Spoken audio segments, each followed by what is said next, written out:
I pick up some of those things first, and then let Helen pick up some of the more clinical side? Is that okay? I had a similar thing to what Sue heard, actually. I thought there was a very skilled discussion that was taking place in a but it didn't sound like medicine. And I'm quite pleased it didn't sound like medicine.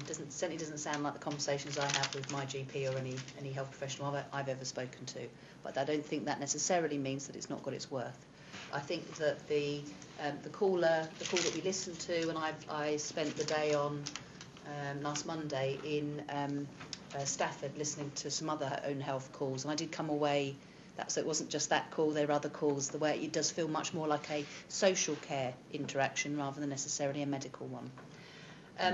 One of the principles in terms of the design of the own health programme is that it's about a partnership between the care manager and the person receiving the care. And therefore it should be much more patient directed than what we might necessarily be used to.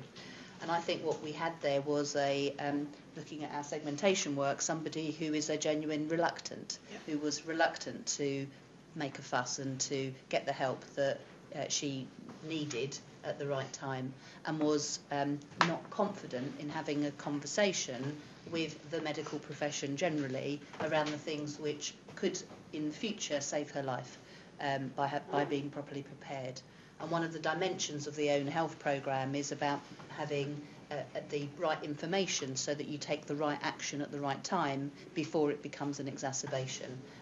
So I was listening particularly for the dimensions within the own health programme, and it might be worthwhile for the board to see those dimensions, because there is an evidence base that was generated from the work that Pfizer and Green Ribbon Health did in the US that said that if you can make an improvement in knowledge on these 8 dimensions, then there is a impact on the use of health services across the piece.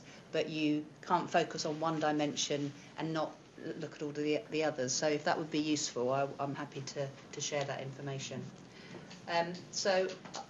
In terms of some of the other questions you asked, Joanne, on length of call and all of those sorts of things, because of what I've just said, it is very much patient-directed, but what I also heard in that call was the care manager directing the patient to become more focused than she might have been otherwise, in terms of trying to take some control over the call. In terms of call length, the initial assessments, which for all new members, that tends to take about an hour, because that's a detailed look at all the different dimensions. And then calls on average are about 20 minutes, but they can vary between an hour, if that's what the patient needs, and 5 minutes if that's the sort of, they can cover that which the patient wants to in that particular time. And actually one of the calls that I listened to on Monday was a husband and wife who were both members of the programme. The husband was deaf, and so therefore the wife had a conversation about her own issues and then acted as translator for the husband who refused to come to the phone, and yet was able to jointly come up with a care plan which they both saw value in. So and that call therefore took about an hour for that particular one. So it does vary massively. To Nick's point, I had slightly different in terms of the care manager did say to the patient, you went to such and such a clinic then, didn't you?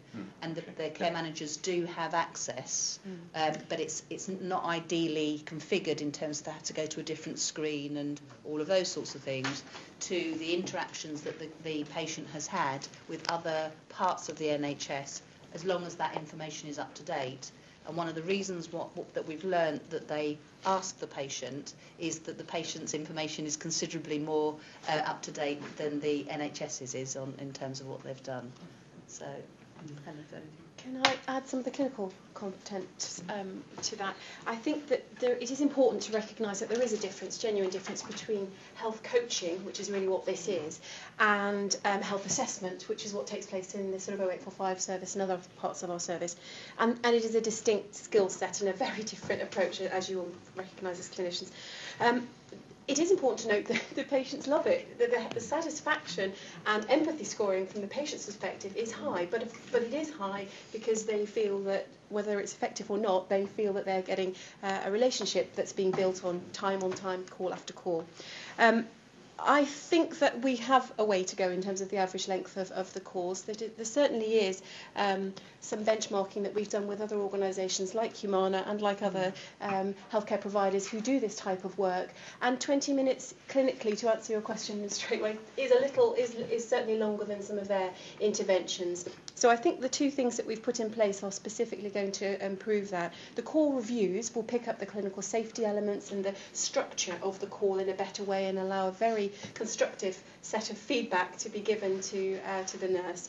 And the clinical content, the decision-making software that we'll be able to develop, particularly for Nottingham Own Health. We haven't perhaps had as much licence with Birmingham Own Health, but we are able with Nottingham Own Health to develop our own sort of clinical decision software that will enable us to sort of make the call more structured, more focused on the clinical outcome, and make sure that the patient has taken the full journey and understands at the end of it what's required.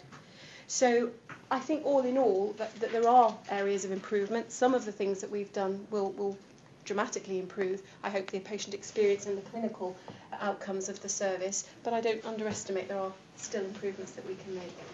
Okay, thank you very much. I just want to thank you for going through the process of getting the CD made out to us.